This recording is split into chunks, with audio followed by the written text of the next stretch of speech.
estou recebendo aqui no estúdio, tenho a grata satisfação de rever aqui, mais uma vez, bater um papo com esse médico tão conceituado e que tem uma característica muito própria. Fala fácil. Dr. John Luiz, ele é médico oncologista, ele é oncologista clínico, né? Ele é um dos mais de 40 especialistas que forma lá no time Seco Jung de Clínicas Integradas. E a gente convidou ele para falar hoje sobre o Abril Amarelo, que é um mês de conscientização e combate ao câncer nos ossos, doutor. Seja bem-vindo aqui à Diária FM, ao programa Ponto de Encontro. Boa noite, 18h20. Boa noite, muito obrigado por mais um convite, né?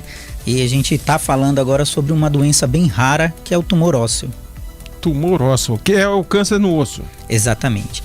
Existem duas situações. Existe uma situação na qual o tumor nasce no osso, ele é primário do osso, e existe a situação na qual um tumor, seja ele primário de uma próstata, de uma mama, e ele dá metástase para o osso, né? Então são entidades diferentes. Uma nasceu em determinado lugar e se espalhou para o osso, e a outra não, ele nasceu diretamente no osso. Caramba. A Maria dos Anjos pergunta se no câncer de próstata costuma-se dizer que quando o câncer atinge o osso, a situação está mais grave. Exatamente.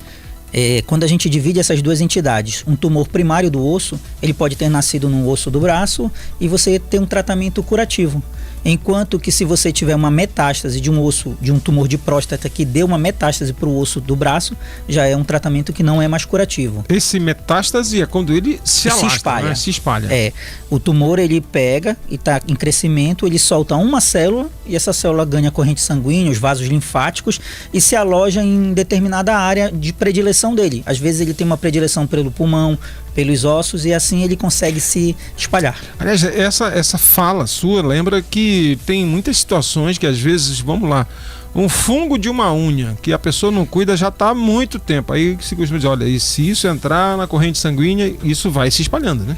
Exatamente. A infecção, ela pode, né, pra gente mudar de assunto um pouquinho, mas a infecção, ela pode ser uma infecção na unha, uma inflamação. E aí aquela infecção não tratada, se ela não, a barreira, o sistema imune não conseguir resolver o problema, ela pode se alastrar e uma infecção que é local se tornar uma infecção generalizada, que é a famosa sepse. O paciente entrou em sepse, ele entrou num quadro de infecção grave. E seria como se fosse no câncer as metástases. Quando ele está metastático, ele é uma doença muito mais grave. O câncer nos ossos, doutor, tem uma incidência importante no Brasil, na nossa região? O que dá para falar para a gente sobre o que tem de entabulado sobre ele? O câncer ósseo, ele está ali em torno de 1 a 2% dos cânceres. Então é uma doença rara. E pela sua raridade, a gente não costuma estar pensando muito que o paciente está desenvolvendo diretamente um câncer ósseo. Na maioria das vezes ele já vem com uma doença um pouco mais avançada. E o câncer ósseo, ele é uma doença que tem uma certa predileção por jovens, crianças, adolescentes, né? Ele é muito mais comum nessa faixa etária. Tem isso, E o diagnóstico, por ser, eu fico imaginando aqui, câncer no osso, né? O diagnóstico é mais difícil, as imagens para se ter um diagnóstico? A gente é um diagnóstico mais difícil, né? Os médicos, de forma geral, deveriam ter esse conhecimento para que você possa pensar, né, em determinada situação. Por exemplo, um paciente jovem, criança, adolescente, com uma dor localizada que não vem melhorando, que vem progredindo, associado a algum outro sintoma como febre, uma perda de peso inexplicada, ele deveria ter uma investigação daquela região que dói, uma perna, um quadril, um osso do braço, né? E aí quando a gente fala em Macapá, a gente fica um pouquinho mais preocupado, porque a informação nós não temos atualmente um serviço de oncologia ortopédica, que seriam os profissionais mais adequados para fazer esse tratamento desse tumor. Então a gente tem, acho que um colega que vem aqui em Macapá, não sei se ele reside aqui em Macapá, que faz essa parte de tumor ósseo. Então crianças com tumores ósseos são normalmente referenciados para outros estados. E tem como causa estar relacionado o quê? Fatores genéticos? O que dá para falar sobre isso? Esses fatores genéticos é a principal questão, né? Então, por exemplo, já ficou na mídia aí, até por filho de famoso, apresentar aqueles tumores oculares em crianças muito pequenas, que é o retinoblastoma. Ele tem uma certa associação genética com tumores ósseos. Então, se você já teve isso na família, você pode ter essa carga. Síndrome de Linfraumene, que é uma alteração genética. Enfim, mas é um tumor que não tem as correlações da maioria dos tumores. Por exemplo, ele não tem ali uma grande correlação que a gente possa falar com a obesidade, com o tabagismo, etilismo. Até porque ele se forma em pessoas que nem conseguiram se expor a esses agentes. Então vocês atribuem mais a quê? Ao crescimento, né? A gente não tem algumas causas bem definidas, mas a genética, isso daí é uma coisa bem embasada, mas a gente não tem outras causas. Mas crianças que se desenvolvem muito, que estão acima da média, né? Tem um crescimento muito discrepante às demais. Normalmente os meninos são mais acometidos. E quem também se expôs por alguma outra questão à radioterapia, por exemplo, teve um outro tipo de tumor e fez uma exposição à radioterapia, teve um linfoma e precisou fazer radioterapia dentro do seu tratamento. Isso pode aumentar o risco dele ter um câncer ósseo. Foi cuidar de um problema, adquirir outro. Pode ter um efeito colateral de desenvolver um câncer ósseo.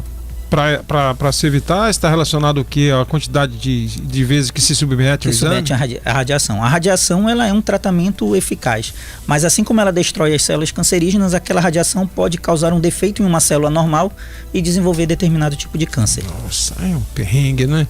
Agora, normalmente, vamos lá, a gente, quando vocês estão nessa parceria com a gente já tem um tempo, o câncer da mama, né? Aí você vai lá fazer a retirada da mama, né?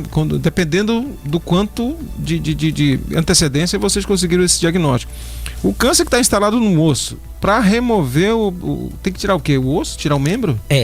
E aí entra o nosso especialista, né? O onco-ortopedista, que ele vai fazer a manipulação desse tumor. As imagens são bem importantes para definir qual é a característica de que tipo de tumor ósseo é. Mas é uma imagem muito característica também, não tem como dar erro, né? Não, são imagens que às vezes, pela falta de habilidade do profissional, ele pode dizer que é uma infecção do osso, uma osteomielite, é só uma infecção, e ali já pode ter um osteosarcoma, que é um tipo de tumor. Então as variantes, elas são definidas pela imagem, mas o que vai dar o diagnóstico é a biópsia. Que tipo de imagem? Raio-X resolve, pode ser não? feito um raio-x. Raio-x, na maioria das vezes, é o pontapé inicial. Ele detecta bem. E um raio-x bem feito na mão de um profissional qualificado, ele é capaz de dar o diagnóstico. E aí, nesse diagnóstico, a gente tem tumores que vão responder mais uma radioterapia. Então, ele pode ir para uma radioterapia e resolver. Outros vão responder à cirurgia. Outros vão ter que realizar quimioterapia. E, em outros casos, até fazer uma associação entre essas três modalidades. A última estágio, em última circunstância, é levar a amputação do membro. Dependendo da localização do membro, ele pode ser amputado, né? Eu tive um paciente, logo que eu cheguei aqui em Macapá, em 2019, que ele perdeu um dos ossos aqui do braço, ele perdeu quase 60% do osso. Ele tinha uma cavitação. Se a gente imaginar que isso aqui seria o osso dele, ele já tinha perdido 3 dedos. Só tinha uma lasquinha. Foi por ortopedista, fez todo o procedimento cirúrgico, fez uma prótese, uma reestruturação daquela questão óssea ali, e hoje ele é uma pessoa normal. Faz o segmento dele, o acompanhamento, mas é uma pessoa tratada e curada.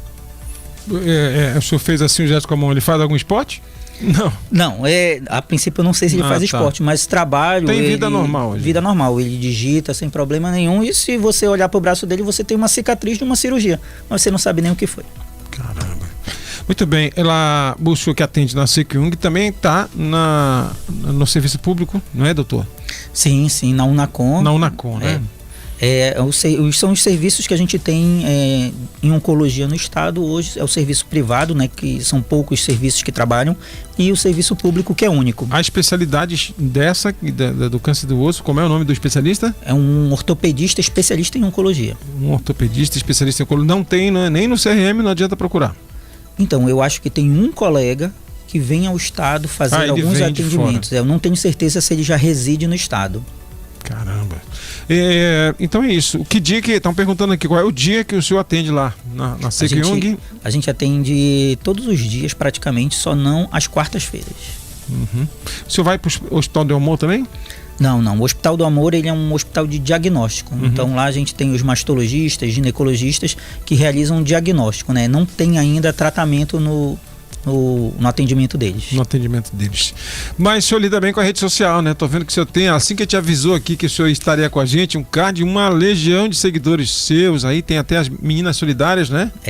As meninas solidárias. Tem uma história por trás disso, né? Exato. Uma ex-professora? Uma ex-professora tratada com câncer de mama, né? Que hoje ela é muito ativa nas redes sociais. Qual é o nome dela? Pode falar? A professora Neves. Pode, ela gosta, ela trabalha, ela adora essa divulgação. Acho que ela esteve aqui com a gente. Já teve. No 8 de março aqui, né? Da mulher. Porque ela leva a informação que o câncer ele pode ser tratado, né? Uhum. Então, o acompanhamento, estar próximo do médico, inclusive ela tratou e depois disso ela teve uma recidiva, a doença voltou. E como ela estava próxima ao médico, ela tratou novamente e hoje ela é uma pessoa curada, né? Que faz o segmento e o acompanhamento. Maravilha, doutor John Luiz. Não fique tanto tempo sem vir aqui com a gente ganha sempre muito, aprende muito com o senhor aqui. Obrigado por ter vindo hoje. Opa, muito obrigado mais uma vez. Obrigado, boa noite. Boa noite.